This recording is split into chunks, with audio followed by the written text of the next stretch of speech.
Hi, this is the fifth video in a sequence of videos on C++ models. In this video, we're going to focus on polymorphism. So polymorphism is intimately associated with inheritance. In C++, we discussed inheritance in a little bit of detail in the last video.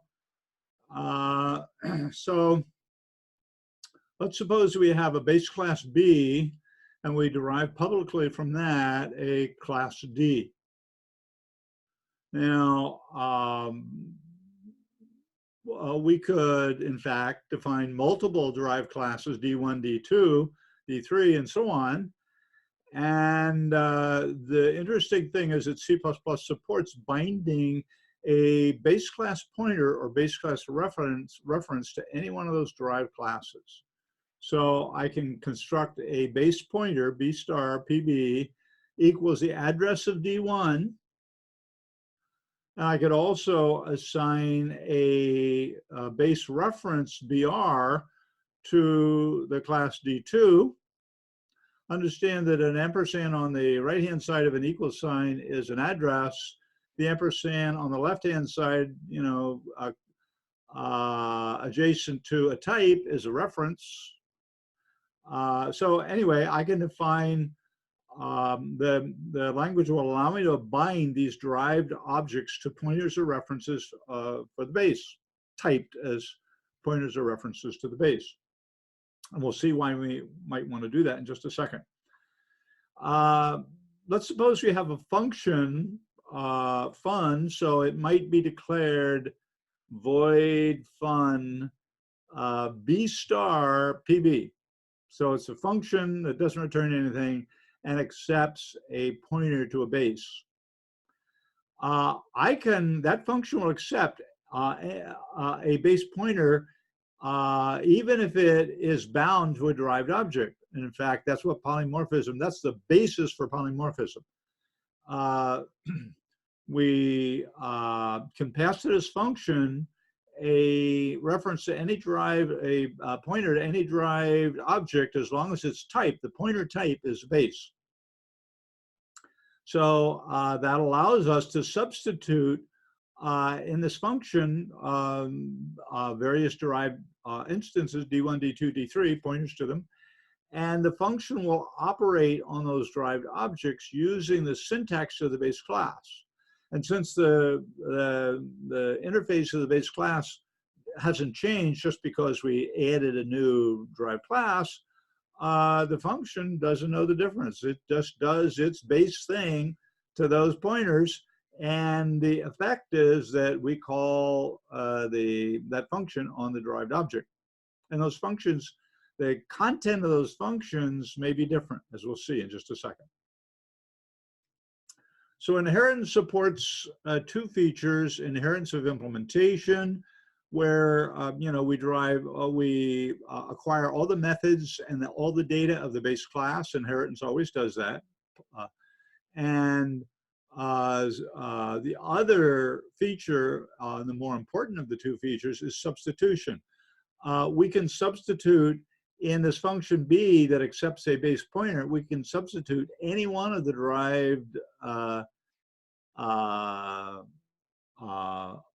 objects through a base pointer, and the function doesn't distinguish, it doesn't have to have any knowledge specialized to those derived classes. It just uses the base interface on those derived objects.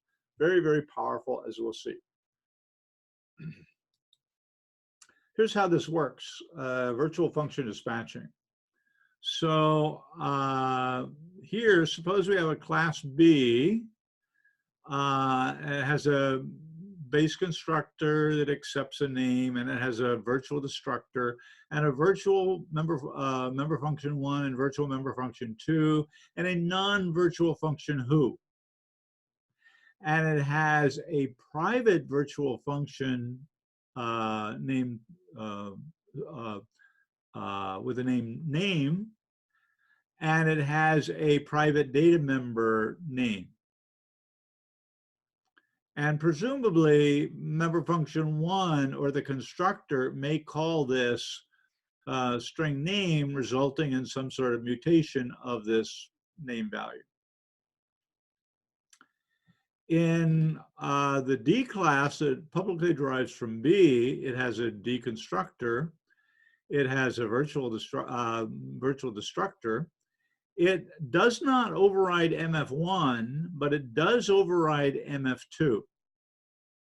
So this is saying that D, if MF1 is called on D, it's going to just use the base code.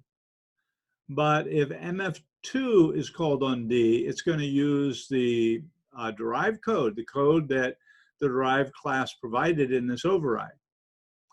Also, D provides another virtual function MF3 that's not part of this base protocol.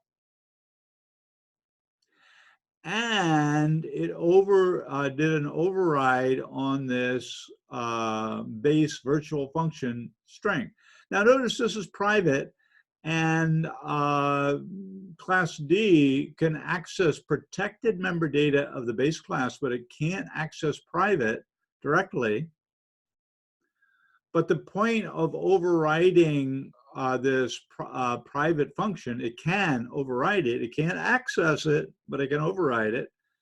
And what that means is that when member function 1 calls string, if it's called on a derived class object, it'll use the derived version of this private function. D can't call it, but when B calls it, when the base pointer calls it, if it's attached to derived object, it's going to use the virtual, the overridden virtual function, even though it's private. And D, for some reason, has another data member widget that's presumably used in MF3. So let's take a look at the layout. Now, for each class with virtual functions, there's an associated virtual function pointer table.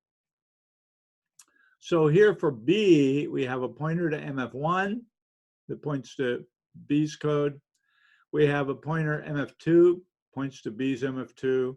We have a pointer to name that points to B's name, and a pointer to the destructor.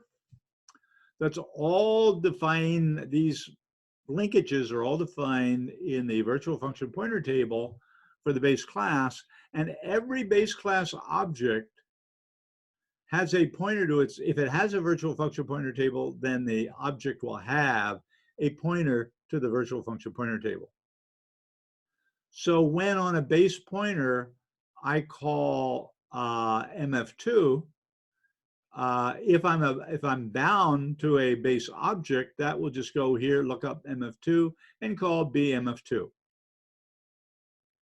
Now the derived class also has a virtual function pointer table, and in this case, it didn't override MF1, so MF1 points back to B's MF1, but it did override MF2, so its pointer points to D's MF2.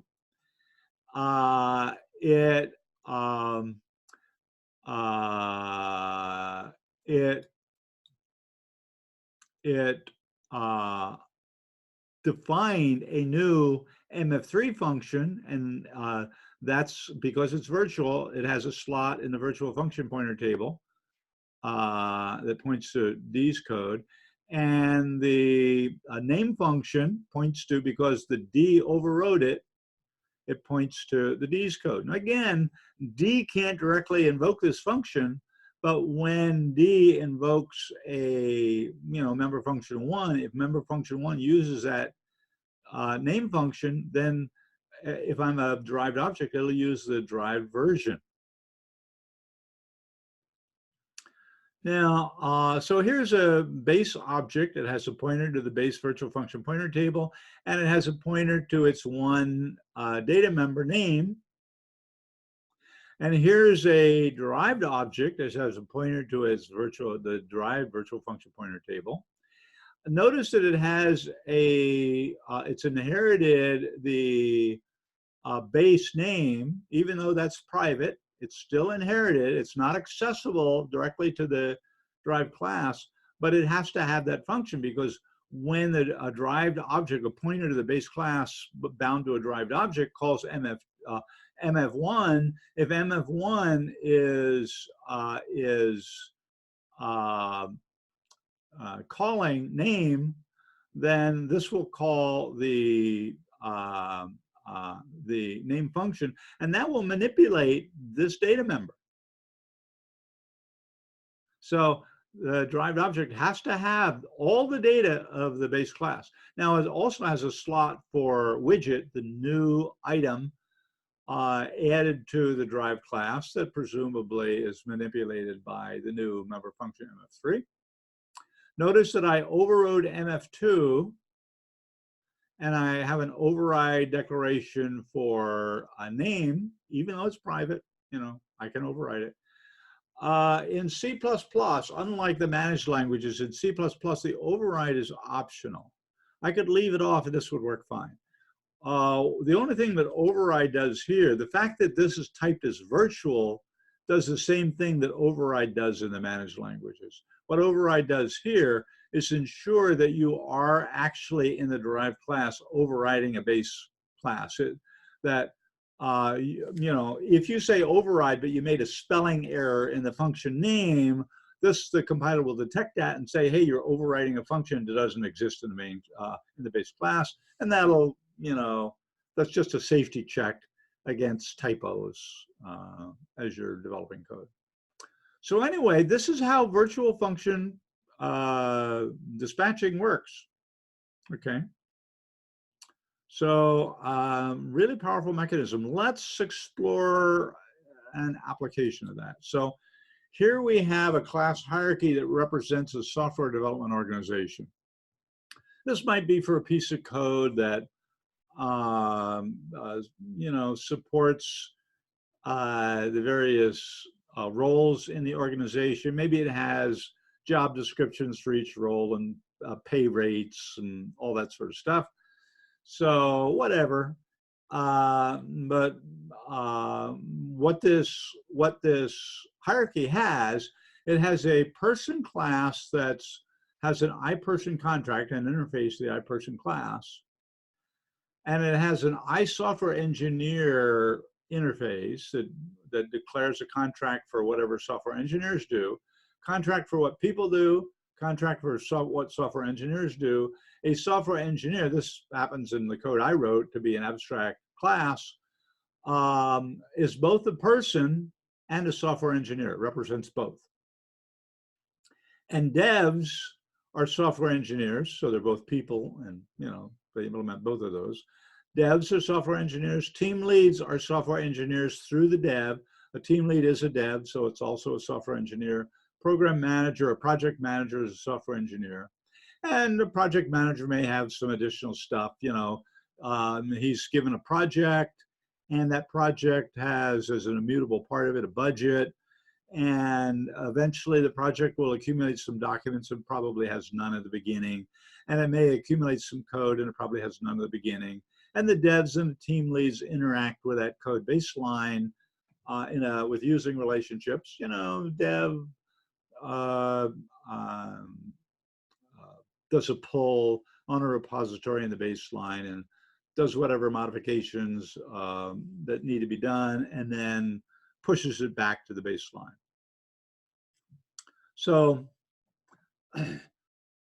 software engineers inherit the person type and implement the iSoftware engineering interface, and that's an abstract class for all the software engineers. Any function that accepts a pointer to software engineer will also accept pointers to devs, team leads, and program managers, just like we discussed on the previous slide.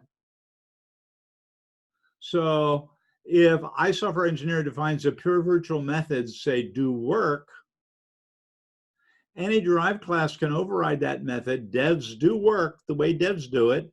Team leads do work the way team leads do it. Project managers do work that project managers do.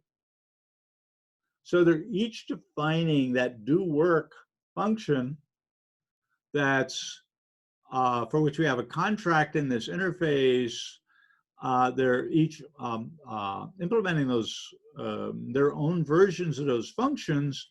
And so now if when I have an object and I say do work, if I'm pointing, you know, I have a pointer to this interface, but it's actually bound to a dev, and I call do work on that pointer, it's going to do work the way a dev does. If my pointer instead is bound to a project manager, it's going to do work like a project manager does.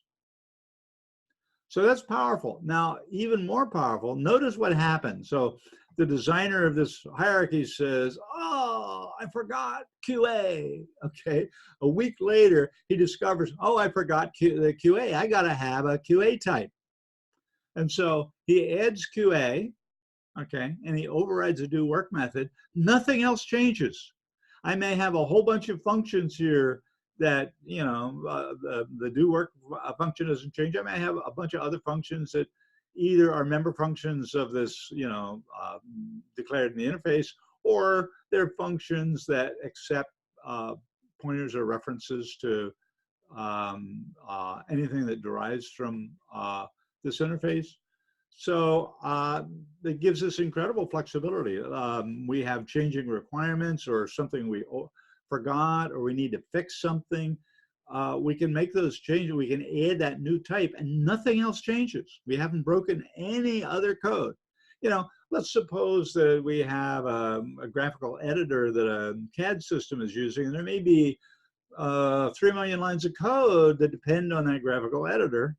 And if I want to add a new type, you know, to that graphical editor, I want to add a memory bank type to that CAD graphical editor, I don't have to go back and find all those places in that 3 million lines of code where I called that graphical editor, because the interface to the graphical editor hasn't changed. Okay, all I did was add a new instance, a new drawing type, a new graphical type called memory bank, or some gate, some special gate or whatever.